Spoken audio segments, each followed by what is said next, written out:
Il seggio che fu assegnato alla parlamentare siciliana dedicata, attualmente europarlamentare della Lega, Annalisa Tardino, comunicato nella giornata di ieri, è stato invece assegnato al suo collega nordista Umberto Bossi, fondatore proprio della Lega di Pontida, che in un primo tempo era stato dato per escluso dopo 30 anni di militanza in Parlamento. Al suo posto entra la parlamentare di Santa Elisabetta Giovanna Iacono del Partito Democratico.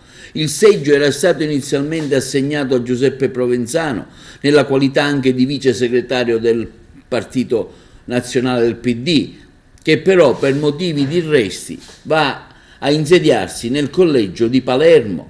Così dà la possibilità all'agrigentina Giovanna Iacono di rappresentare la nostra terra in Parlamento. È un'emozione fortissima, sento un grande senso di responsabilità nei confronti di quanti mi hanno dato e ci hanno dato la loro fiducia, un senso di responsabilità forte nei confronti di questo territorio che è stato marginale anche dal punto di vista politico e oggi grazie a questa elezione torna ad avere voce e rappresentanza. Un territorio che non è solo quello della provincia di Agrigento, perché io sono stata eletta in un collegio plurinominale e quindi che comprende anche Caltanissetta e Trapani, un territorio vasto che merita attenzione e dedizione. Sarà sicuramente un onore rappresentare questi territori.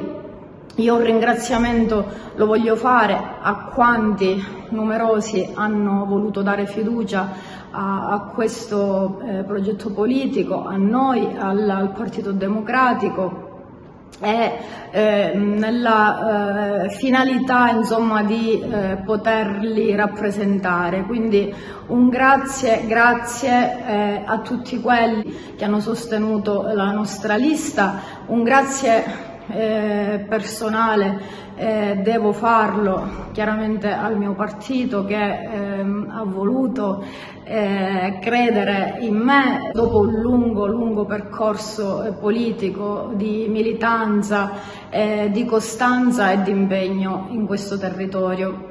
Sono anche un amministratore locale, lo sono stata negli anni, sono un consigliere comunale, quindi mi dedico costantemente alle problematiche e ai bisogni delle persone. È chiaro che prima di tutto bisogna, secondo me, dedicarsi a questa marginalità territoriale che ha tenuto fuori la nostra provincia, ma tutto il territorio del collegio, e dedicarci anche e soprattutto alle nuove fragilità, che sono tante, di cui ho contezza, che sono emerse con più prepotenza soprattutto dopo la pandemia che ha toccato diverse fasce di popolazione e fasce sociali. Ecco, questo mi sento di dire, l'attenzione va rivolta secondo me innanzitutto a queste tematiche. I piccoli comuni da cui provengo io, Santa Elisabetta, che è un piccolo centro della provincia,